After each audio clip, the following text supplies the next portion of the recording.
ఈ నెల 23వ తేదీ అంటే మార్చ్ 23వ తేదీ ఎంతో శక్తివంతమైన శని త్రయోదశి. ఎంతో విశిష్టమైన రోజు. శనివారం త్రయోదశి తిథి కలిసి వస్తే దానిని శని త్రయోదశి అంటారు. ఈ రోజు శనిదేవుణ్ణి పూజిస్తే శనిగ్రహ ప్రభావానికి లోనైన వారు సులువుగా బయటపడవచ్చు, శని దోషాలను తొలగించుకోవచ్చు.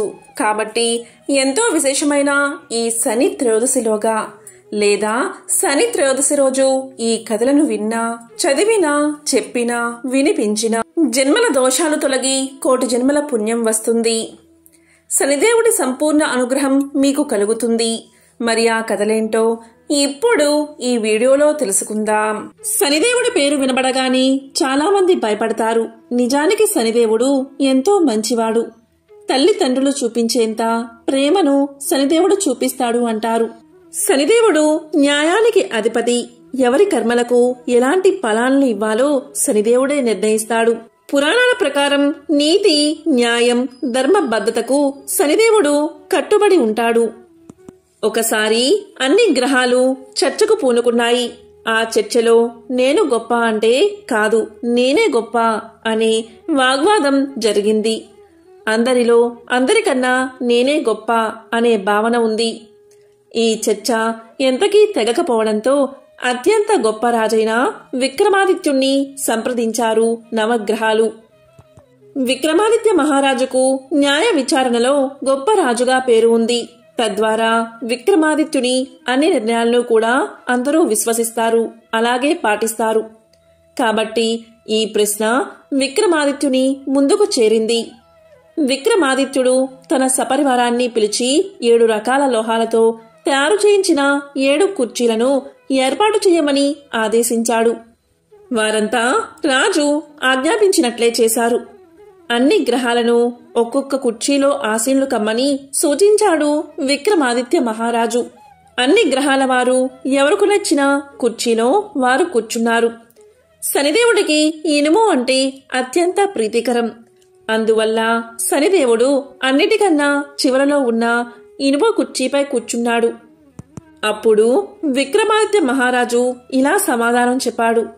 మీరు ఎంచుకున్న కుర్చీల ద్వారా మీ స్థానాలను మీరే నిర్ణయించుకున్నారు అని ప్రకటించాడు. విక్రమాదిత్యుడి సమయ పాలన, న్యాయ నిర్ణయానికి గ్రహాలన్నీ ఎంతగానో అతన్ని మెచ్చుకున్నాయి. కాని విక్రమాదిత్యుడి న్యాయం శనిదేవుడికి నచ్చలేదు. ఎంతో నీచమైన స్థానం కల్పించాడని ఎంతో బాధపడ్డాడు శనిదేవుడు. వెంటనే గద్గద స్వరంతో, ఓ రాజా, నా గురించి నీకు కనీస అవగాహన లేదు. అందుకే ఇటువంటి న్యాయాన్ని సూచించావు. కాని ఒక్కటి గుర్తుపెట్టుకో, సూర్యుడు తన రాశిలో 1 నెల మాత్రమే ఉంటాడు. చంద్రుడు 2 నెలల కన్నా కొన్ని రోజులు ఎక్కువగా ఉంటాడు. గురుడు 1.5 నెల పాటు ఉంటాడు. బృహస్పతి 13 నెలలు ఉంటాడు. మరియు బుధుడు, శుక్రుడు ఒక్కొక్క నెల మాత్రమే తమ రాశుల్లో ఉంటారు. కానీ నేనొక్కడినే అందరికన్నా ఎక్కువ కాలం, గరిష్టంగా 2.5 సంవత్సరాల నుండి 7.5 సంవత్సరాల వరకు రాశిలో ఉంటాను. ఏలినాటి శని ప్రభావం రాజులను, దేవతలను కూడా వదిలిపెట్టదు. ఆఖరికి శ్రీరాముడు కూడా ఏలినాటి శని కారణంగా వనవాసానికి వెళ్లవలసి వచ్చింది. అది కూడా నా 7.5 సంవత్సరాల ఏలినాటి శని ప్రభావమే. మరోపక్క ఏలినాటి శని ప్రభావం వల్లే వానరుల సైన్యం సహాయంతో వచ్చిన రాముడి చేతిలో ఓడిపోయి రావణుడు కూడా సంహరించబడ్డాడు. ఇలాంటి అనేక విషయాలు నీకు తెలిసి కూడా నన్ను చులకనగా చేసి చూశావు. ఈ ప్రభావం అనుభవించిన వారికే తెలుస్తుంది అని శనిదేవుడు రాజుకు వివరించి అక్కడ్నుంచి నిష్క్రమించాడు. తద్వారా కాలక్రమేణా శనిదేవుడి ప్రభావంతో ఏలినాటి శని కారణంగా విక్రమాదిత్యుడు కూడా అనేక కష్టాలను ఎదుర్కోవలసి వచ్చింది. విక్రమాదిత్యుడు అడవులకు వెళ్లాడు. ఆకలితో అలమటించాడు. ఆఖరికి నూనె గింజల నుండి నూనెను తీసే పనికి కూడా ఉపక్రమించాడు. క్రమంగా ఇలాంటి అనేక కష్టసాధ్యమైన మరియు ఊహకు కూడా అందని పనులకు కూడా ఉపక్రమించవలసి వచ్చింది. చివరికి ఈ సమస్యలు చేతులు తెగేదాకా కూడా వెళ్ళాయి అంటే ఆశ్చర్యం కలగక మానదు. విక్రమాదిత్యుడు తన చివరి ఏనాటి శని రోజుల్లో పొలాల్లో కూడా పనిచేశాడు. క్రమంగా ఏలినాటి శని చివరి రోజున పనిలో భాగంగా గట్టిగా పాడుతూ ఉండగా ఆ గొంతు ఒక రాజు కూతురు చెవిన పడి విక్రమాదిత్యుణ్ణి పెళ్లి చేసుకోవడానికి ఇష్టపడి సిద్ధపడింది. ఆమె అతని కష్టాలను చూసి చలించింది, కాని అతను కూడా రాజు అన్న విషయం ఆమెకు తెలీదు. వీరి పెళ్లి ద్వారా నెమ్మదిగా విక్రమాదిత్యునికి తన రాజభోగాలను కీర్తి ప్రతిష్టలను తిరిగి తెచ్చిపెట్టాయి. అప్పుడు కాని విక్రమాదిత్యుడికి శనిదేవుడి బలం గురించి అంచనాలకు రాలేకపోయాడు. చేసిన తప్పుకు పశ్చాత్తాపం చెందిన విక్రమాదిత్యుడు ప్రతి శనివారం శనిదేవునికి ఉపవాస దీక్షను ఆరంభించాలని సంకల్పించాడు. దీనివల్ల విక్రమాదిత్యుడు తన తప్పు సరిదిద్దుకోవడానికి ప్రతిరోజు విగ్రహారాధన చేసేవాడు కూడా. విక్రమాదిత్యుడు తన ఉపవాస దీక్షా కాలాన్ని పూర్తి చేసుకున్న తర్వాత తన రాజభోగ వైభోగాలను తిరిగి పొంది సుఖ సంతోషాలతో రాజ్యపాలన చేశాడు. అప్పట్నుండి శనిదేవుణ్ణి తన ప్రధాన ఆరాధ్య దైవంగా భావించాడు విక్రమాదిత్య మహారాజు. హనుమంతుడు రామసేతు నిర్మాణంలో నిమగ్నమై ఉండగా శని భగవానుడు హనుమంతుణ్ణి బంధించేందుకు అక్కడికి వచ్చాడు. 2.5 గంటల సేపు హనుమను పట్టేందుకు వచ్చిన శనీశ్వరుడికి ఆంజనేయుడు చుక్కలు చూపించాడు. శని భగవానుడు హనుమంతుడి దగ్గరికి వచ్చి ఇలా అన్నాడు, హనుమా, నేను నిన్ను 2.5 గంటల పాటు పట్టుకోవాలి అనుకుంటున్నాను. నీ శరీరంలో ఏదైనా ఒక ప్రాంతాన్ని నాకివ్వు అని అడుగుతాడు. అప్పుడు హనుమంతుడు ఇలా అనుకుంటాడు, నేను రామసేతు నిర్మాణంలో నిమగ్నమై ఉన్నాను. నువ్వు ఈ సమయంలో వచ్చి నన్ను పట్టుకుంటాను అంటావేమిటి? నువ్వు నా పనికి చాలా అంతరాయం కలిగిస్తున్నావు. అయినా నేను నీకు నా తలభాగం ఇస్తున్నాను. అక్కడ ఎక్కి నువ్వు కూర్చోవచ్చు అంటాడు హనుమంతుడు. హనుమంతుడు అలా పలకగానే శని భగవానుడు చటుక్కున తలపైకి ఎక్కి కూర్చున్నాడు. ఇటు హనుమంతుడు రామసేతు నిర్మాణంలో నిమగ్నమైపోయాడు. రాళ్లను కొండలను తన తలపై మోయసాగాడు. ఆ బరువులను తట్టుకోలేక తలపై కూర్చున్న శని భగవానుడు గగ్గోలు పెట్టడం మొదలుపెట్టాడు. అప్పుడు హనుమంతుడు ఇలా అన్నాడు, నువ్వు నా తలపై 2.5 గంటల పాటు కూర్చుంటాను అన్నావు, కాబట్టి మాట తప్పకూడదు. తప్పనిసరిగా 2.5 గంటల సేపు ఉండాల్సిందే అని షరతును విధిస్తాడు హనుమంతుడు. ఆ 2.5 గంటల తర్వాతే హనుమంతుడు శనీశ్వరుణ్ణి తల నుంచి కిందకి దించుతాడు. అప్పుడు శని ఇలా పలుకుతాడు, ఆంజనేయ, నీ భక్తులను అలాగే రామభక్తులను నేనేమీ చెయ్యను. వారికి ఎలాంటి బాధ కలిగించును అని ప్రమాణం చేస్తాడు. ఒకసారి ఆ మహాశివుణ్ణి శనిదేవుడు పట్టుకుంటాడు. ఆ సమయంలో ఆ మహాశివుడు శనిదేవుడితో ఇలా అంటాడు, ఓ శనిదేవా, నువ్వు నన్ను పట్టుకుంటే పట్టుకున్నావు, కాని నా అంశతో ఉన్న హనుమంతుణ్ణి పట్టుకో, నీ సంగతి ఏంటో తెలుస్తుంది. అతన్ని పట్టుకోవడం నీ వల్ల కాదు అంటాడు మహాశివుడు. దానికి శనిదేవుడు ఇలా పలుకుతాడు, ఓ మహేశ్వరా, నిన్నే కాదు ఆ ఆంజనేయుని కూడా పట్టుకుంటాను అని చెప్పి ఆంజనేయుని పట్టుకోవడానికి శనిదేవుడు బయలుదేరతాడు. ఈ విధంగా శనిదేవుడు వెళ్లేటప్పుడు సూర్యుడి దగ్గరికి వెళ్లి ఆశీర్వాదాలు తీసుకుందాం అని అనుకుంటాడు. ఇక శనిదేవుడు తన తండ్రి అయిన సూర్యుడి దగ్గరికి వెళ్లి, నేను ఒక పని మీద వెళ్తున్నాను, నన్ను ఆశీర్వదించండి అని అంటాడు. ఇక తండ్రి అయిన సూర్యుడికి విషయం అర్థమవుతుంది. ఓ పుత్ర శనీశ్వర, నీవు నా పుత్రుడవు. హనుమంతుడు కూడా నాకు పుత్రుడు కంటే ఎక్కువ. నా దగ్గర చదువుకున్న శిష్యుడు, పేరుకే శిష్యుడు కాని ఆయన సకల దేవతా స్వరూపుడు. పొరపాటున ఆయన జోలికి వెళ్తే అనవసరంగా చావు దెబ్బలు తినాల్సి వస్తుంది. కాబట్టి నువ్వు అతని జోలికి వెళ్లవద్దు. ఆంజనేయుడు మహాబల పరాక్రమవంతుడు. అతను పుట్టిన 6వ రోజే పైకి ఎగిరి నన్నే, అంటే నీ తండ్రి అయిన నన్నే మింగపోయాడు. అంతటి గొప్ప మహానుభావుడు ఆయన. అతని సంగతి నీకు తెలియదు, కాబట్టి అతని జోలికి వెళ్ళొద్దు అని వారిస్తాడు సూర్యుడు. అప్పుడు శనిదేవుడు ఇలా పలుకుతాడు, మీ గురించి తెలియక మిమ్మల్ని మింగబోయాడు, కాని నన్నేం చేస్తాడు? ఆ ఆంజనేయుడు, పైగా ఆయన ఒక కోతి, అడవిలో ముసలివాడు అయిపోయి రామనామ జపం చేసుకుంటున్నాడు. నేను ఏమైనా సరే, ఏదైనా సరే ఆయన్ని పట్టుకుంటాను అన్నాడు. దానికి సూర్యుడు, సరే, నేను మాత్రం నిన్ను ఆశీర్వదించను. హనుమంతుడి దగ్గర కుప్పి గంతులు వేయడానికి వెళ్తున్నావు అంటున్నావు. విజయం పొందాలని ఎలా ఆశీర్వదిస్తాను?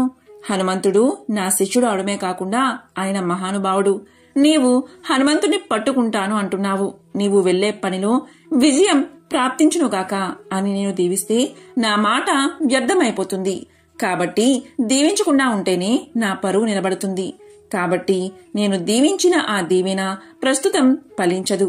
నా దీవెన ఫలిస్తే హనుమంతుడికి దేవతలు ఇచ్చిన వరాలన్నీ అన్యాయమైపోతాయి. బ్రహ్మాదులు ఇచ్చిన వరాలు వ్యర్థమైపోతాయి. ఏ రకంగా చూసినా నేను నిన్ను దీవించను అన్నాడు. ఇక శనిదేవుడు, తండ్రి నీవు దీవించకపోయినా నేను వెళ్లి ఆ హనుమంతుణ్ణి పట్టుకుంటాను అని బయలుదేరాడు. ఆ సమయంలో గంధమాదన పర్వతంపై సూర్యుడు ఉదయిస్తున్న వేళ శనివారం రోజు. ఎప్పుడైనా శనివారం రోజున శనికి బలం ఎక్కువ ఉంటుంది. ఆయన ఆంజనేయ స్వామిని పట్టుకోవడానికి వచ్చాడు. హనుమంతుడు సూర్యోదయ సమయానికి హాయిగా స్నానాదులు పూర్తి చేసుకుని బండరాయి మీద కూర్చుని అపూర్వ రీతిలో భక్తితో రామచంద్ర ప్రభు గానం చేసుకుంటూ ఉన్నాడు. ఆయన రోజంతా రామ రామ అని గానం చేస్తూనే ఉంటాడు. ఆ సమయంలో శనిదేవుడు హనుమంతుని దగ్గరకు వచ్చాడు. అక్కడకు వచ్చి, ఆంజనేయ బాగున్నావా అన్నాడు. ఆంజనేయుడు శనివైపు చూసి, ఓ గురుపుత్ర, ఇలా వచ్చారు ఏమిటి అని అడిగాడు. ఇదిగో ఇక్కడ కూర్చోండి అన్నాడు ఆంజనేయుడు. దానికి శనిదేవుడు ఇలా అంటాడు, కూర్చోవడానికి నాకు ఆసనం ఇచ్చావు కదా, ఆ ఆసనం మీద నేను కూర్చోను, ఇంకొక ఆసనం మీద కూర్చుంటాను అని అంటాడు. ఎక్కడా అని ఆంజనేయుడు ప్రశ్నిస్తాడు. నీ నెత్తి మీద కూర్చుంటాను, సరిగ్గా మాడు మీద కూర్చుని నిన్ను ఈ రోజు నుంచి 7.5 సంవత్సరాలు పట్టుకుంటాను. నీకు నా ప్రభావం వల్ల ఏం చేస్తున్నావో అసలు అర్థమే కాదు. అసలే కోతివి, అందరూ నిన్ను చూసి అపహాస్యం చేస్తారు అని పలుకుతాడు శనిదేవుడు. దానికి ఆంజనేయ స్వామి శనిదేవుడితో ఇలా అంటాడు, నాయనా నేను ముసలవాణ్ణి అయిపోయాను, హాయిగా రామనామ స్మరణ చేసుకుంటున్నాను. భార్య కుటుంబం ఎటువంటి బంధాలకు లొంగకుండా వీటికి అతీతంగా ఏదో రామా రామా అని నా జీవితాన్ని కొనసాగిస్తూ ఉంటే ఎందుకు ఈ ప్రశాంత వాతావరణంలోకి వచ్చి నన్ను పట్టుకోవడం? ఏదో భూలోకంలో ఏ ప్రభువునో పట్టుకుంటే అర్థముంది, డబ్బున్న వాడిని పట్టుకుంటే అర్థముంది, చదువుకునేవాడిని పట్టుకుంటే అర్థముంది. అన్నిటికీ అతీతంగా నైమిసారణ్యము అనే దివ్య క్షేత్రంలో ఉండే ఋషుల జోలికి నీవు ఎప్పుడూ వెళ్లకు. ఋషుల జోలికి వెళ్తే వారు నిన్ను శపిస్తారు. నేను వానరుణ్ణి. ఈ గంధమాదన పర్వతంలో రోజు రామనామ స్మరణతో ఏదో కాలం చేస్తున్నాను. నా మాట విని నన్ను వదిలే అన్నాడు. దానికి శనిదేవుడు ఇలా అంటాడు, లేదు లేదు, నాకు ఇప్పుడు విజయం పొంది తీరాలి అనే కోరిక కలిగింది. ఆ మహాశివుడితోటి నేను సవాలు చేసి వచ్చాను. ఈశ్వరుడు నాతో నన్ను పట్టుకుంటే పట్టుకున్నావు, నా అంశతో ఉన్న హనుమంతుని పట్టుకుంటే నీ సంగతి తెలుస్తుంది అన్నాడు. కాబట్టి నేను ఈశ్వరుడి దగ్గర శపథం చేసి వచ్చాను. ఆ శపథాన్ని నెరవేర్చుకోవాలని మా నాన్న దగ్గర కూడా శపథం చేసి వచ్చాను. వీటన్నిటినీ మించి నేను శనిగ్రహాన్ని. నేను పట్టుకుంటే ఎవరైనా భ్రష్టుడైపోవలసిందే. నిన్ను పట్టుకుంటాను, నిన్ను పీడిస్తాను అన్నాడు శనిదేవుడు. దానికి హనుమంతుడు, ఎలా పట్టుకుంటావు అన్నాడు. దానికి శనిదేవుడు, ఏముంది, నీ నెత్తి మీద కూర్చుంటాను అన్నాడు. ఏది కూర్చో అన్నాడు ఆంజనేయుడు. హనుమంతుడు ఎప్పుడైనా సరే జపం చేసేటప్పుడు రామచంద్ర ప్రభు ఇచ్చిన కిరీటాన్ని పెట్టుకుంటాడు. కిరీటం తీసి కూర్చో అన్నాడు ఆంజనేయుడు. వెంటనే శనిదేవుడు పైకి ఎగిరి ఆంజనేయుడి మాడు మీద కూర్చున్నాడు. పక్కనే పెద్ద బండరాయి ఉంది. ఆ బండరాయిని తీసి దాని మీద శ్రీరామ అని రాసి జై శ్రీరామ్ అని ఆ రాయిని నెత్తిమీద పెట్టుకుని ఒక్క నొక్కు నొక్కాడు ఆంజనేయుడు. ఇక శనిదేవుడికి ఊపిరి ఆడక ఉక్కిరి బిక్కిరి అయిపోయాడు. ఎముకలు నుజ్జు నుజ్జు అయిపోయాయి. అసలే హనుమంతుడి తల కఠినమైన గంట శిల్లా ఉంది. దానిమీద మరో శిల, 2 రాళ్ల మధ్యలో పడిపోయాడు శనిదేవుడు. ఇక ఆంజనేయుడు తోకతో ఆ రాయిని ఇంకొకసారి అదిమి జై శ్రీరామ్ అన్నాడు. ఇక శనిదేవుడు ఆయాసంతో మాట్లాడుతూ ఆంజనేయ ఆంజనేయ అన్నాడు. ఎవరు అరుస్తున్నారు అన్నాడు ఆంజనేయుడు. నేనే గురుపుత్రుణ్ణి శనిదేవుణ్ణి అన్నాడు. ఓహో గురుపుత్రుడా అని రాయి తీసి ఎలా ఉన్నావు అన్నాడు ఆంజనేయుడు. నా ఒళ్ళు హోనమైపోయింది, ఏదో పర్వతం నా మీద పడినట్లు అయింది అన్నాడు. దానికి ఆంజనేయుడు, ఏదో తపస్సు చేసుకుంటున్నాను, ఏదో జపం చేసుకుంటూ ఉంటే తగుదరమ్మా అని నీ పని పడతాను అని తల మీద కూర్చున్నావు, నీకు బాగా శాస్తి అయిందా అన్నాడు హనుమంతుడు. నాకు బుద్ధి వచ్చింది హనుమా, నీకు ఇంత బలం ఎలా వచ్చింది? నీవు రాతితో నన్ను అదిమి పట్టుకున్నావా, లేదా ఏదైనా ప్రత్యేకమైన ధాతుతో నొక్కావా అన్నాడు. దానికి హనుమంతుడు, లేదు శనిదేవా, నేను రాతితో నొక్కాను అన్నాడు. దానికి శనిదేవుడు, బండరాయిలతో నాకు లెక్కేలేదు. ఆ రాళ్లను విసిరి అవతల పడేస్తాను. కాని నీ నెత్తికి రాతికి మధ్యలో నా శరీరం నలిగిపోయింది. ఎక్కడి నుండి వచ్చింది ఈ వరం అని అడిగాడు శనీశ్వరుడు. దానికి హనుమంతుడు, ఇదే నా రామనామ స్మరణ ప్రభావం.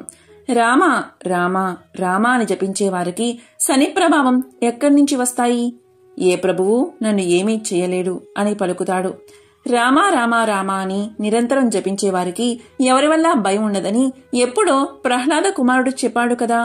ఎవరు రామనామ స్మరణ భక్తితో చేస్తారో అలాంటి వారికి ఎటువంటి గ్రహబాధలు ఉండవు. గ్రహాలన్నీ అలాంటి అతనికి అనుకూలిస్తాయి అంటాడు. దానికి శని ఇలా అంటాడు, క్షమించు హనుమా, చావు దెబ్బలు తిన్నాను, ఇక సెలవు తీసుకుంటాను అని బయలుదేరతాడు. కొంత దూరం శనిదేవుడు పోయాక సూర్యుడు పకపక నవ్వుతాడు. సూర్య భగవానుడి ఉపాసనతో శనిదేవుడు కోలుకుంటాడు. కాబట్టి రామ రామ రామ అని నిత్యం జపించిన వారికి విజయాలే లభిస్తాయి. ఎలాంటి శని బాధలు, గ్రహ బాధలు వాళ్ళని బాధించవు. ఎలాంటి గ్రహాలు బాధ పెట్టవు. అలాంటి వారు ఈ భూమి మీద సకల భోగాలు అనుభవించి చివరికి స్వర్గాన్ని పొందుతారు. అందుచేత శని గ్రహ ప్రభావం నుంచి తప్పకుండా హనుమంతుడిని పూజించే వారికి శనీశ్వరుడిచే ఏర్పడే ఈతి బాధలు పూర్తిగా తొలగిపోతాయని పండితులు చెబుతున్నారు. ఎల్లకాలం పరిస్థితులన్నీ అనుకూలంగా ఉంటే జీవితంలో మజా ఏముంటుంది? మధ్య మధ్యలో కష్టాలు వస్తుంటేనే జీవితపు విలువ తెలుస్తుంది. ఎప్పుడూ సత్కారాలే ఉంటే మదానికి హద్దేముంటుంది? అప్పుడప్పుడు అవమానం ఎదురుపడితే అహంకారం దిగిపోతుంది. అలా మనిషికి అప్పుడప్పుడు మొట్టి కాయలు వేస్తూ అతని నడవడిని సరిదిద్దే దైవమే శనీశ్వరుడు. జీవులు ప్రాణాలతో ఉన్నప్పుడు వారి పాపాలకు తగిన ప్రాయశ్చిత్తాన్ని కలిగించేవాడే శనీశ్వరుడు.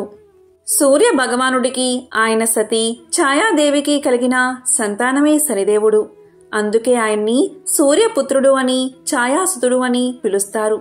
ఈ శనిగ్రహం ఒక్కో రాశిలోనూ దాదాపు 2.5 సంవత్సరాల పాటు సంచరిస్తూ 12 రాశుల్ని చుట్టుముట్టడానికి దాదాపు 30 సంవత్సరాలు పడుతుంది. ఇంత నిదానంగా సంచరిస్తాడు కాబట్టి ఈయనకు మందగమనుడు అన్న పేరు కూడా ఉంది. రాశి చక్రంలో ఆయన ఉండే స్థానాన్ని బట్టి ఫలితాలు కూడా వేర్వేరు విధాలుగా ఉంటాయి. అందుకే జాతకరీత్యా శని ప్రభావం అధికంగా ఉన్నప్పుడు వీలైనంత తక్కువ శ్రమతో ఆ ప్రభావాన్ని కలిగించమంటూ భక్తులు శనీశ్వరుణ్ణి వేడుకుంటారు. ఇంతకీ ఈ శని త్రయోదశికి ఎందుకింత విశిష్టత అంటే, శనివారం ఇటు శని భగవానుడికి అటు విష్ణుమూర్తికి ప్రీతి పాత్రమైన రోజు. ఇక త్రయోదశి తిథి శివుడికి ఇష్టమైన తిథి. అలా స్థితి లయకారకులిద్దరికీ ఇష్టమైన రోజుగా శని త్రయోదశి స్థిరపడింది. ఈ శని త్రయోదశి ప్రాముఖ్యతని మరింతగా వివరించేలా ఒక కథ ప్రచారంలో ఉంది.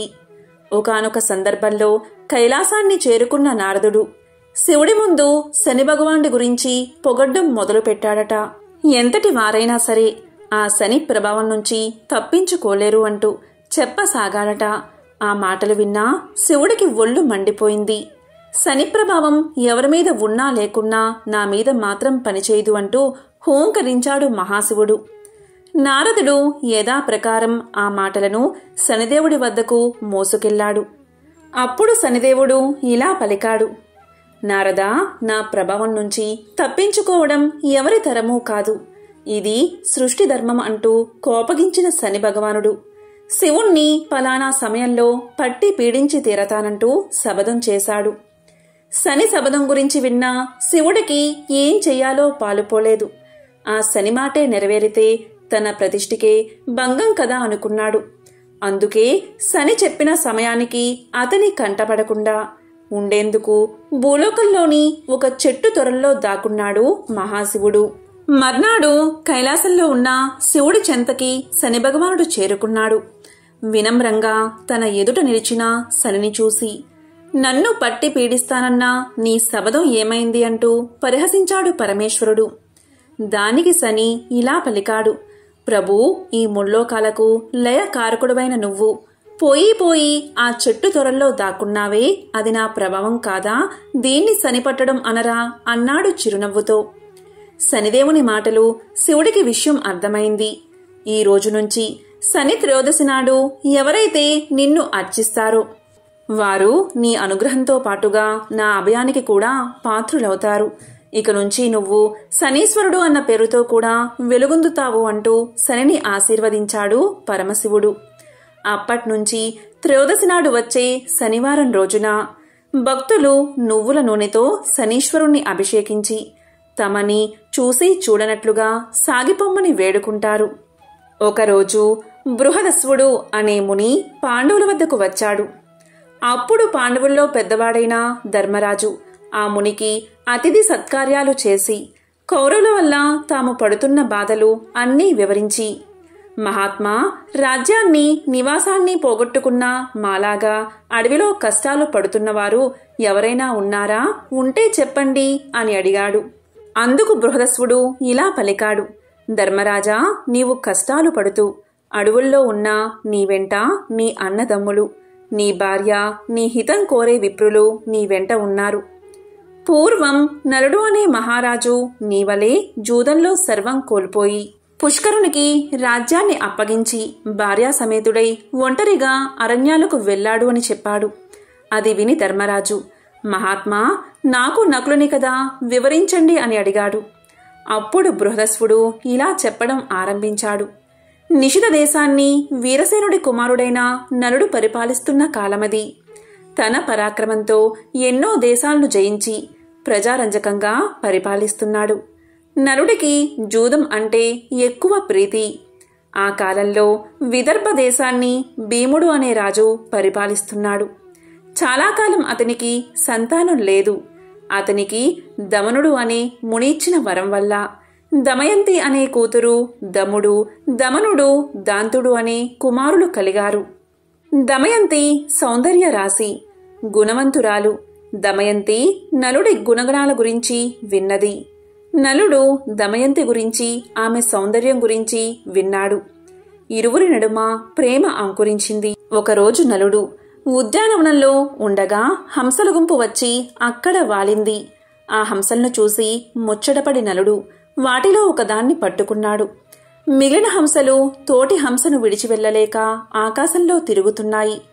నలునితో అతని చేతిలోని హంస మానవ భాషలో ఇలా పలికింది, ఓ నలమహారాజా, నీవు దమయంతిని ప్రేమిస్తున్నావు.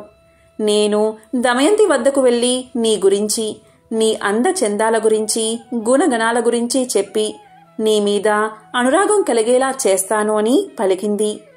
ఆ హంస పలుకులు విని నలుడు ఆనందపడి దాన్ని విడిచిపెట్టాడు. ఇచ్చిన మాట ప్రకారం ఆ హంస విదర్భ దేశానికి ఎగిరిపోయింది. అంతఃపురం ముందు విహరిస్తున్న హంసను చూసి దమయంతి ముచ్చటపడింది. చెలికత్తెల సాయంతో దమయంతి ఆ హంసను పట్టుకుంది. ఆ హంస దమయంతితో ఇలా పలికింది, ఓ దమయంతి, నేను నీ హృదయేశ్వరుడైన నలుడి వద్ద నుండి వచ్చాను. నలుడు సౌందర్యవతుడు, సంపన్నుడు, సద్గుణవంతుడు. నీవు సౌందర్యంలో, గుణంలో అతనికి తగినదానివి. అతనికి భార్యవైతేనే నీకు రాణింపు అని పలికింది. అప్పుడు దమయంతి, ఓ హంస, నలుడు గురించి నాకు ఎలా చెప్పావో అలాగే నలుడికి కూడా నా గురించి చెప్పు అన్నది. ఆ హంస అలాగే చేసింది. ఇలా ఇరువురికి ఒకరిపై ఒకరికి అనురాగం అధికమైంది. నలా దమయంతుల ప్రణయ విషయం దమయంతి చెలికత్తెల ద్వారా తెలుసుకున్న భీమ మహారాజు కుమార్తెకు స్వయంవరం ప్రకటించాడు. ఆహ్వానాన్ని అందుకున్న రాజులంతా స్వయంవరానికి విచ్చేశారు. నలుడు కూడా స్వయంవరానికి పోతున్నాడు. ఇంద్రుడికి దమయంతి స్వయంవర విశేషం తెలిసి దిక్పాలకులతో స్వయంవరానికి బయలుదేరాడు. మార్గమధ్యలో నలుణ్ణి చూసిన ఇంద్రుడు నలుడితో, నిషధరాజా, నీవు నాకు దూతగా పనిచేయాలి అన్నాడు. అప్పుడు నలుడు, అలాగే చేస్తాను. ఇంతకీ మీరెవరు? నేను నీకేమి చెయ్యాలి అని అడిగాడు. అప్పుడు ఇంద్రుడు నలునితో, నేను ఇంద్రుణ్ణి. వీరు దిక్పాలకులు. నీవు పోయి దమయంతికి మా గురించి చెప్పి ఆమె మమ్మల్ని వరించేలా చెయ్యాలి అన్నాడు. అప్పుడు నలుడు ఇంద్రునితో, అయ్యా, నీకిది ధర్మమా? నేను కూడా అదే పని మీద పోతున్నాను కదా అన్నాడు. అప్పుడు ఇంద్రుడు నలునితో, నీవు మాకు మాటిచ్చావు కనుక ఈ కార్యం చేయవలసిందే. ఇది దేవతా కార్యం. నీవు చేయగలవు. మాట తప్పడం ధర్మం కాదు. మా మహిమ చేత అంతఃపురానికి వెళ్లడానికి నీకు ఎవరూ అడ్డు చెప్పరు అన్నాడు. గత్యంతరం లేక నలుడు దమయంతి అంతఃపురంలో ప్రవేశించాడు. నలుడు దమయంతిని మొదటిసారిగా చూసి హంస చెప్పిన దానికంటే దమయంతి సౌందర్యవతి అనుకున్నాడు. దమయంతి ఆమె చెలికత్తెలు నలుణ్ణి చూసి ఆశ్చర్యపోయారు. దమయంతి నలుణ్ణి చూసి, మహాత్మా, మీరు ఎవరు? ఎక్కడి నుండి వచ్చారు? ఈ అంతఃపురంలో ఎవరికీ కనబడకుండా ఎలా ప్రవేశించారు అని అడిగింది. అప్పుడు నలుడు దమయంతితో, నా పేరు నలుడు. నేను దేవదూతగా వచ్చాను. దిక్పాలకులు వారిలో ఒకరిని వరించమని నీకు చెప్పమని నన్ను పంపారు అన్నాడు. నలుడి మాటలకు ఆమె మనసు కష్టపడింది. అయ్యా, నేను మానవకాంతను. నమస్కారం చేయవలసిన దేవతలను వరించడం ధర్మమా? నాడు హంస చెప్పింది మొదలు నిన్నే నా భర్తగా తలుచుకుంటున్నాను. నా తండ్రి భీమరాజు మిమ్మల్ని ఇక్కడికి రప్పించడానికే స్వయంవరం ప్రకటించాడు. మీరే నా భర్త కనుక నన్ను స్వీకరించండి, లేకుంటే నా ప్రాణాలను తీసేసుకుంటాను. అంతేకాని ఇతరులను వరించను అని దమయంతి ప్రార్థించింది. అప్పుడు నలుడు దమయంతితో, దమయంతి, దేవతలు ఐశ్వర్యవంతులు, జరా మరణాలు లేనివారు. వారిని కాదని జరామరణాలకు ఆలవాలమైన నన్ను కోరడం న్యాయమా అని పలికాడు. ఆ మాటలు విని దమయంతి దుఃఖించింది. ఆమె నలుడితో, నేను ఒక ఉపాయం చెప్తాను. అందరి ముందు నేను దేవతలను ప్రార్థించి మిమ్మల్ని వివాహం చేసుకుంటాను. అప్పుడు మీకు దేవతల మాట వినలేదన్నా దోషం ఉండదు అని పలికింది. ఆ మాటలు నలుడు ఇంద్రుడికి చెప్పాడు. అది విని దిక్పాలకులు, దమయంతి మమ్మల్ని ఎలా వరించదో చూస్తాము అని అందరూ నలుడి రూపంలో స్వయంవరానికి విచ్చేశారు. స్వయంవర మండపంలో ఒకేసారి 5 నల్లు కనిపించారు. దమయంతి వరమాల పట్టుకుని వచ్చింది. మనసులో ధ్యానించి, దేవతలారా, నలుణ్ణి గుర్తుపట్టడంలో నాకు సహకరించండి. మీ నిజరూపాలతో ప్రత్యక్షం అవ్వండి అని ప్రార్థించింది. వారు దమయంతిని కరుణించి తమ నిజరూపాలతో ప్రత్యక్షం అయ్యారు. నలా దమయంతులకు వైభవోపేతంగా వివాహం జరిగింది. ఇంద్రాది దేవతలు అనేక వరాలిచ్చి అనుగ్రహించారు. ఇలా దేవతలు దమయంతి స్వయంవరం చూసి దేవలోకం వెళ్తూ ఉండగా దేవతలకు కలి పురుషుడు కనిపించాడు. ఇంద్రుడు కలిపురుషుని చూసి, ఎక్కడికి పోతున్నావు అని అడిగాడు. అప్పుడు కలిపురుషుడు, భూలోకంలో జరుగుతున్న దమయంతి స్వయంవరానికి పోతున్నాను అన్నాడు. ఆ మాటలకు వారు నవ్వి, దమయంతి స్వయంవరం జరిగింది, ఆమె నలుణ్ణి వివాహం చేసుకుంది అన్నారు. దీంతో కలికి కోపం వచ్చింది. నలుడిని రాజ్యభ్రష్టుణ్ణి చేసి వారిద్దరికీ వియోగం కల్పించాలి అనుకున్నాడు. నలుడు ధర్మాత్ముడు. కలి ప్రవేశానికి చాలా కాలానికి గాని అవకాశం రాలేదు. ఒకరోజు నలుడు మూత్ర విసర్జన చేసి పాద ప్రక్షాళన చేయకుండా సంధ్యావందనం చేశాడు. ఆ శౌచాన్ని ఆధారం చేసుకుని కలి అతనిలోకి ప్రవేశించాడు. నలుడి దాయాది అయిన పుష్కరుని వద్దకు వెళ్లి నలుడికి జూద వ్యసనం ఉందని అతనితో జోదమాడి అతని రాజ్యాన్ని గెలవచ్చని నమ్మబలికాడు కలి. బ్రాహ్మణ వేషంలో పుష్కరునితో నలుడి వద్దకు వెళ్లి జూదానికి ఆహ్వానించాడు. జూదానికి పిలిస్తే పోకపోవడం ధర్మం కాదని నలుడు జూదమాడ్డానికి అంగీకరించాడు. జూదం మొదలైంది. నలుడు తన రాజ్యాన్ని, సంపదలను వరుసగా పోగొట్టుకుంటున్నాడు. అయినా ఆడ్డం మానలేదు. సమస్తం పోయే వరకు ఆడాడు. దీంతో దమయంతి దుఃఖించి ఓడే కొద్దీ గెలవాలనే పంతం పెరుగుతుంది, ఏమీ చెయ్యలేము అని సరిపెట్టుకుంది. నలుడు ఓడిపోవడం తథ్యమని గ్రహించిన దమయంతి తన కుమార్తె ఇంద్రను, కుమారుడు ఇంద్రసేనను, సారథిని తోడిచ్చి విదర్భలో ఉన్న తండ్రి వద్దకు పంపించేసింది. నలుడు తన రాజ్యాన్ని కోల్పోయి నగరం వెలుపులా 3 రోజులు ఉన్నాడు. జూదంలో సర్వం పోగొట్టుకున్న నలుణ్ణి చూడడానికి ఎవరూ రాలేదు. ఆకలికి తట్టుకోలేకపోయాడు. ఆకాశంలో ఎగురుతున్న పక్షులను పట్టడానికి తన పైవస్త్రాన్ని వాటి మీద విసిరాడు. ఆ పక్షులు ఆ వస్త్రంతో సహా ఎగిరిపోయాయి. దీంతో నలుడు సిగ్గుపడి తన భార్య కొంగును పైవస్త్రంగా కప్పుకున్నాడు. ఆ దుస్థితికి తట్టుకోలేని నలుడు, దమయంతి, ఇక్కడ 4 మార్గాలు ఉన్నాయి. ఇది నీ పుట్టిల్లు, విదర్భ దేశానికి పోయేదారి. ఇది దక్షిణ దేశానికి పోయే మార్గం. ఇది కోసల దేశానికి పోయే మార్గం, ఇది ఉజ్జయిని దేశానికి పోయే మార్గం. వీటిలో మనకు అనుకూలమైన మార్గమేదో చెప్పు అన్నాడు. ఇంకా భార్యతో ఇలా పలికాడు, నీవు అడవులలో కష్టాలు పడలేవు, నీ తండ్రి ఇంటికి వెళ్లి సుఖంగా ఉండు అని చెప్పాడు. అప్పుడు దమయంతి ఇలా పలికింది, అవును నాదా, మనమిద్దరం విదర్భకు వెళ్లి సుఖంగా ఉందామని చెప్పింది. అప్పుడు నలుడు, దమయంతి మహారాజుగా విదర్భలో తిరిగినవాడిని, రాజ్యభ్రష్టుడిగా ఎలా రాగలను చెప్పు? అన్ని రోగాల కన్నా పెద్ద రోగం దుఃఖం. అందుకు భార్య పక్కన ఉండడమే పరమ ఔషధం. అందుకని నీవు పక్కన ఉంటే ఎన్ని కష్టాలనైనా సుఖాలుగానే ఉంటాయి అన్నాడు నలుడు. దానికి దమయంతి, నిజమే, అందుకనే నన్ను ఎప్పుడూ మీ వెంట ఉండడానికి అనుమతించండి అని పలికింది. అందుకు నలుడు అంగీకరించాడు. ఒకరోజు అడవిలో నలుడి తొడమీద తలపెట్టుకుని దమయంతి నిద్రపోతూ ఉంది. ఆమెను చూసి నలుడు, ఈ సుకుమారి నాతో అడవుల్లో కష్టాలు పడుతుంది, నా వెంట ఉండడమే ఈమె కష్టాలకు కారణం.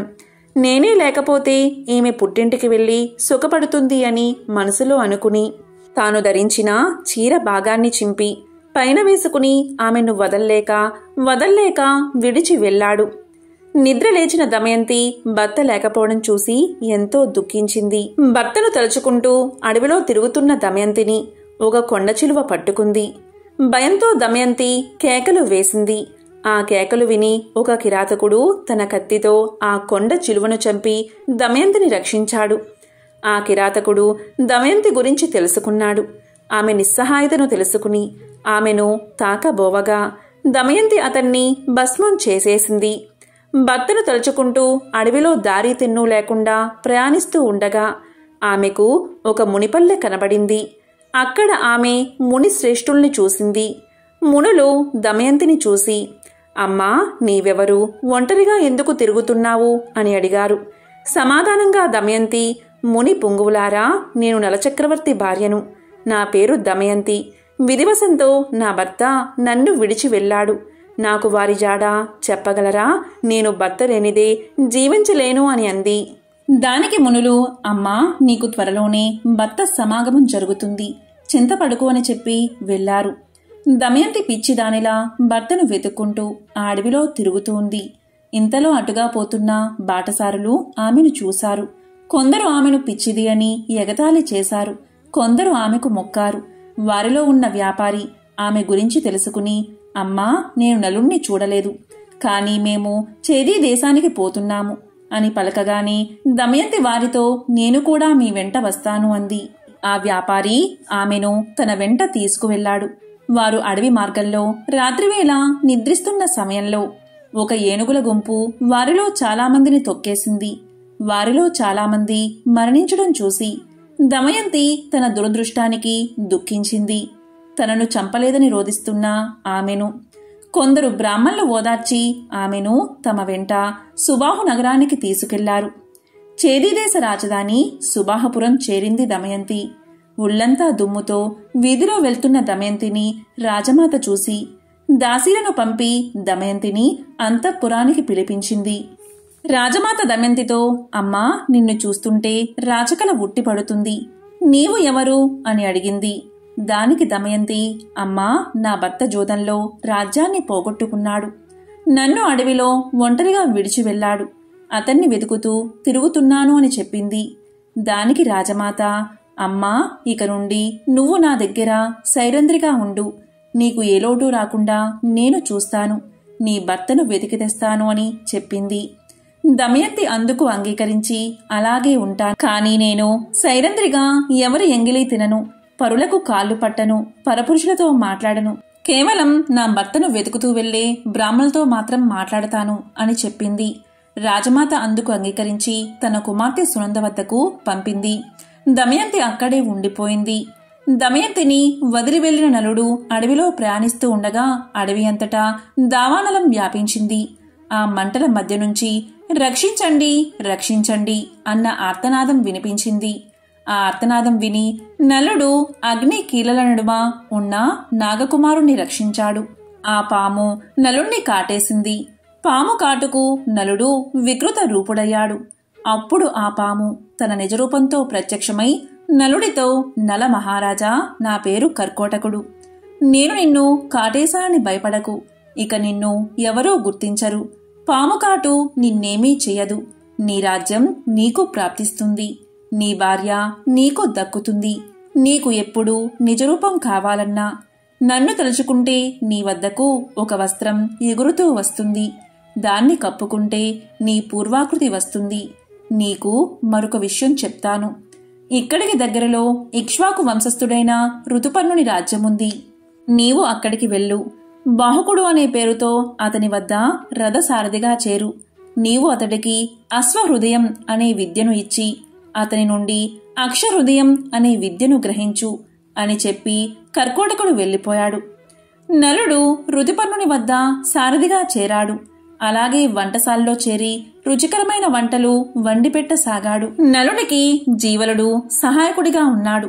ఎక్కడ ఉన్నా నలుడు ఎప్పుడూ దమయంతిని తలచి దుఃఖిస్తూనే ఉండేవాడు. ఒకరోజు నలుడు దమయంతిని తలుచుకుని దుఃఖిస్తూ ఉండగా జీవలుడు విని ఈ వికృత రూపి ప్రియురాలు ఎంత వికృత రూపంతో ఉంటుందో అనుకుంటూ నలుడి దగ్గరకు వచ్చి విషయం ఏమిటని అడిగాడు. అందుకు నలుడు జీవలునితో, అయ్యా, నాకు ఒక ప్రేయసి కూడానా? నాకు తెలిసిన ఒక సైనికుడు తన ప్రేయసి గురించి దుఃఖిస్తుండగా చూశాను. అతన్ని అనుకరిస్తూ ఏడుస్తున్నాను అన్నాడు. విదర్భ దేశంలో ఉన్న భీమునికి నలుడి విషయాలు తెలిసాయి. తన కూతురు, అల్లుడు ఏమయ్యారో అని పరితపించాడు అతను. వారిని వెతకడానికి నలువైపులా బ్రాహ్మణులు పంపించాడు. ఎన్నో బహుమానాలు ప్రకటించాడు. చేదీ దేశం చేరిన బ్రాహ్మణుడు దమయంతి నుదుటిన ఉన్న పుట్టు మచ్చను చూసి ఆమెను గుర్తించారు. అతడు దమయంతితో, అమ్మా, నేను నీ తండ్రి వద్ద నుండి వస్తున్నాను. అక్కడి వారంతా క్షేమం. నేను నీ సోదరుడి మిత్రుడను అనగాని దమయంతి వారిని తలుచుకుని పెద్దగా రోదించింది. అది చూసిన రాజమాత ఆ బ్రాహ్మణుణ్ణి చూసి, బ్రాహ్మణోత్తమా, ఈమె ఎవరి భార్య, ఎవరి కూతురు, ఇలా ఉండడానికి కారణం ఏమిటి అని అడిగింది. దానికి అతడు, అమ్మా, ఈమె విదర్భరాజు కుమార్తె, నల చక్రవర్తి భార్య. ఈమె పేరు దమయంతి. నల మహారాజు విధివశాత్తు రాజ్యాన్ని పోగొట్టుకుని అడవుల పాలయ్యాడు. భీముని ఆజ్ఞపై ఈమెను వెతుకుతూ ఇక్కడకు వచ్చి ఈమెను గుర్తించాను అన్నాడు. అది విని దమయంతిని కౌగిలించుకున్న రాజమాత, దమయంతి, నీవు నాకు పుత్రికా సమానురాలివి. నేను నీ తల్లి దశార్ణరాజు కుమార్తెలము. నీ తల్లి విదర్భరాజును వివాహం చేసుకుంది. నేను వీరబాహుణ్ణి వివాహం చేసుకున్నాను అని పలికింది. అందరూ ఎంతో సంతోషించారు. దమయంతి బ్రాహ్మణుడితో పుట్టింటికి ప్రయాణమయ్యింది. రాజసౌధంలో ఉన్న దమయంతి భర్త వియోగంతో బాధపడుతూనే ఉంది. ఆమె తన తండ్రితో, నా భర్తను తక్షణం వెతికించండి, ఆయన లేకుండా నేను బతకలేను అంది. భీముడు వెంటనే బ్రాహ్మణుల్ని పిలిచి నలుణ్ణి వెతకమని చెప్పారు. వారితో దమయంతి ఇలా చెప్పింది, నా భర్త ఇప్పుడు రాజ్య భ్రష్టుడు కనుక మారువేషంలో ఉంటాడు. మీరు వెళ్లినా రాజ్య సభలలో ఈ విధంగా ప్రకటించండి, నీవు సత్యసంధుడువు కాని నీ సతిని వంచావు. ఆమె సగం వస్త్రం ధరించి వెళ్ళావు. అలా చేయడం ధర్మమా? నాపై కరుణ చూపు అని చెప్పండి. ఈ మాటలకు ఎవరైనా రోషపడి బదులిస్తే నా వద్దకు వచ్చి చెప్పండి అని పలికింది. అలా నలుణ్ణి వెతకడానికి వెళ్లిన వారంతా నలుని జాడ తెలుపకపోయినా వారిలో పర్ణాదుడు అనే విప్రుడు దమయంతితో, అమ్మా, నేను ఋతుపర్ణుని రాజ్యంలో నీవు చెప్పినట్లే చెప్పాను. అక్కడ ఒక కురూపి వంటవాడు, సారథి అయిన బాహుకుడు అనేవాడు నన్ను రహస్యంగా కలుసుకుని, అయ్యా, భర్త కష్టాల్లో ఉన్నా సహించి ఆదరించే భార్య ఇహలోకంలోనూ పరలోకంలోనూ సుఖపడుతుంది అన్నాడు అని దమయంతితో చెప్పాడు. దమయంతి ఆలోచించగా అతడు నలుడు కాకపోతే అలా ఎందుకు బదులిస్తాడు అనుకుంది. తన అనుమానం దృఢపరుచుకోవడానికి తల్లి అనుమతితో సుదేవుడు అనే బ్రాహ్మణుణ్ణి పిలిపించింది. సుదేవా, నీవు ఋతుపర్ణుని రాజుతో, రాజా, భీముడు తన అల్లుడి కొరకు వెతికించినా ఫలితం లేదు కనుక ద్వితీయ స్వయంవరం ప్రకటించాడు. భూమండలంలోని రాజులంతా వస్తున్నారు. మరునాడే స్వయంవరం కనుక వెంటనే బయలుదేరు అని చెప్పు అని చెప్పి పంపించింది. సుదేవుడు ఋతుపర్ణునితో దమయంతి చెప్పమన్నట్లే చెప్పాడు. దమయంతి బ్రాహ్మణుని ద్వారా పంపిన సందేశం విని ఋతుపర్ణుడు స్వయంవరానికి వెళ్ళాలి అనుకున్నాడు. కాని ఒక్క రోజులో విదర్భను చేరడం ఎలా? అనుకుని సారథి అయిన బాహుకుని పిలిచి, బాహుకా, దమయంతికి ద్వితీయ స్వయంవరం ప్రకటించారు. నాకు చూడాలని ఉంది. ఒక్క రోజులో మనం విదర్భకు వెళ్ళాలి. నీ అశ్వ సామర్థ్యం ప్రకటించు అన్నాడు. సరే అని చెప్పిన బాహుకుడు అంటే నలుడు మనసులో కలతకు గురై, నేను అడవిలో నిర్దాక్షిణ్యంగా వదిలి రాబట్టే కదా దమయంతి రెండవ స్వయంవరం ప్రకటించింది. అవివేకులైన పురుషులు తాము ఏమి చేసినా భార్య ప్రేమిస్తుందని అనుకుంటారు. కాని అది నిజం కాదు. నా మీద కలిగిన కోపంతో దమయంతి ఇలా చేసిందని దుఃఖించాడు. అయినా దమయంతి పతివ్రత, ఇద్దరు పిల్లల తల్లి. ఈ విధంగా రెండవ పెళ్లి చేసుకుంటుందా ఏమో, ఆ వింత చూస్తాను అని మనసులో అనుకున్నాడు. వెంటనే రథానికి గుర్రాలను కట్టి విదర్భకు ఋతుపర్ణుని తీసుకుని ప్రయాణమయ్యాడు. ఋతుపర్ణుడికి రథం పోయే వేగం చూస్తుంటే అది సూర్యుడి రథంలా, బాహుకుడు అనురుడిలా అనిపించింది. పక్కనే ఉన్న వార్షేయుడికి అదే సందేహం కలిగింది. భూలోకంలో ఉన్న నలుడికి మాత్రమే ఇలాంటి నైపుణ్యం ఉంది. కాని ఈ కురూపి నలుడు ఎలా అవుతాడు అని మనసులో అనుకున్నాడు. ఇంతలో ఋతుపర్ణుని ఉత్తరీయం జారి కింద పడింది. బాహుకా, రథం ఆపు, వార్ణేయుడు దిగి ఉత్తరీయం తీసుకువస్తాడు అన్నాడు. దానికి బాహుకుడు, మహారాజా, మనం ఆమడ దూరం వచ్చేశాం. అంత దూరం నడుచుకుంటూ ఎలా తీసుకురాగలం అన్నాడు. అతని రథసారథ్యానికి ఋతుపర్ణుడు ఆశ్చర్యపోయాడు. తన పరిజ్ఞానాన్ని బాహుకుడికి చూపించాలన్న ఆసక్తి కలిగింది. అంతలో రథం ఒక పెద్ద వృక్షాన్ని దాటింది. ఋతుపర్ణుడు బాహుకునితో, బాహుకా, ఆ వృక్షంలో ఎన్ని కాయలు, ఎన్ని పువ్వులు, ఎన్ని ఆకులు ఉన్నాయో నేను చెప్పగలను అన్నాడు. దానికి బాహుకుడు, చెప్పండి మహారాజా అన్నాడు. ఋతుపర్ణుడు చెప్పాడు. లెక్కించి చూస్తే కాని నమ్మను అని రథమాపి ఆ చెట్టును పడగొత్తించి లెక్కించాడు. ఋతుపర్ణుడు చెప్పిన లెక్కకు ఖచ్చితంగా సరిపోయింది. దానికి బాహుకుడు ఆశ్చర్యపడి ఆ విద్యను తనకు ఉపదేశించమని అడిగాడు. ఋతుపర్ణుడు, బాహుకా, ఇది అక్షవిద్య అని సంఖ్యాశాస్త్రమన్నాడు. దానికి బాహుకుడు, మహారాజా, నేను మీకు అశ్వహృదయం నేర్పిస్తాను. మీరు నాకు అక్షవిద్య నేర్పించాలి అన్నాడు. ఇలా అక్షహృదయ విద్య మహిమ వల్ల నలుల్లో నుండి కలి వెలుపలికి వచ్చాడు. తన్ను క్షమించమని నలుణ్ణి వేడుకున్నాడు. నలుడు ఆగ్రహించి శపించబోయాడు. అప్పుడు కలి నలుడితో, నలమహారాజా, నిన్ను ఆవహించి నీలో ఉన్న సమయంలో నిన్ను కర్కోటకుడు కాటువేయడం వల్ల అనుక్షణం కాలిపోయాను. ఇంతకంటే శాపం ఏముంటుంది? నన్ను క్షమించి విడిచిపెట్టు అని వేడుకున్నాడు. ఇలా జరగగానే నలుడి రథం విపరీతమైన వేగంతో విదర్భలోకి ప్రవేశించింది. ఆ ఘోష విని దమయంతి నలుడి రథాన్ని గుర్తుపట్టింది. ఋతుపర్ణరాజుకు విదర్భలో స్వయంవరం జరుగుతున్నా సందడి కనిపించలేదు. బాహుకుడు అంటే నలుడు రథాన్ని అశ్వసాల్లో నిలిపి సేదతీరాడు. అప్పుడు దమయంతి తన దాసీతో, వచ్చింది ఋతుపర్ణ మహారాజు, అతని సారథి వార్షేయుడు. వారు నాకు తెలుసు. కాని వారి వెంట ఉన్న కురూపి ఎవరు అని అడిగింది. వివరాలు కనుక్కుని రమ్మంది. దాసి వివరాలు కనుక్కుని రాగానే దమయంతి అతను నలుడు అని నిశ్చయించుకుని తన తండ్రి అయిన భీమరాజు దగ్గరకు వెళ్లి నలుడు బాహుకుడు అని చెప్పింది. అలా చెప్పి నలుడి పాదాలపై పడి నమస్కారం చేసుకుంది. వెంటనే ఆకాశం నుండి వాయుదేవుడు, నలచక్రవర్తి, ఈమె పవిత్రురాలు, పతివ్రత, నేను సూర్యుడు చంద్రుడు ఈమె సౌశీల్యం కాపాడుతున్నాము అని పలికాడు. వెంటనే నలుడు కర్కోటకుడిని స్మరించాడు. వెంటనే ఒక వస్త్రం వచ్చింది. అది ధరించగాని నలుడికి ఇంద్రతేజస్సుతో సమానమైన మనోహరమైన పూర్వరూపం వచ్చింది. దమయంతిని పరిగ్రహించాడు. ఈ విధంగా నలా దమయంతులు కలిశారు. ఈ నలుడి కథ శ్రద్ధతో వినేవారు, సమావేశాల్లో చదివి వినిపించేవారు కలివల్ల సంభవించే దోషాల నుండి విముక్తిని పొందుతారు. సర్వ పుణ్యకార్యాలు చేసినప్పుడు లభించే పుణ్య ఫలితాలు నలోపాఖ్యానం విన్నవారికి, వినిపించిన వారికి కూడా లభిస్తాయి. అటువంటి వారికి బహుపుత్ర లాభం, పౌత్ర వృద్ధి, ఆయురారోగ్య, ధన సంపత్తులు కలుగుతాయి. విష ప్రయోగం నుంచి బాధలు, చెడు విషయాల్లోని లంపటత్వం వారిని అంటవు. వారు ధర్మాత్ములు కాగలరు. కర్కోటకస్య నాగస్య దమయంత్య నలస్య చ ఋతుపర్ణచ్చ రాజర్షి కీర్తనం కలినాశనం. ఎంతో పవిత్రమైన విశేషమైన ఈ శని త్రయోదశి రోజు ఈ కథను విన్నా, చదివినా, చెప్పినా, వినిపించినా సకల శుభాలు కలుగుతాయి. దోషాలన్నీ తొలగిపోతాయి. ఓం నమః శివాయ. ఓం నమో నారాయణాయ. ఓం శనేశ్వరాయ నమః.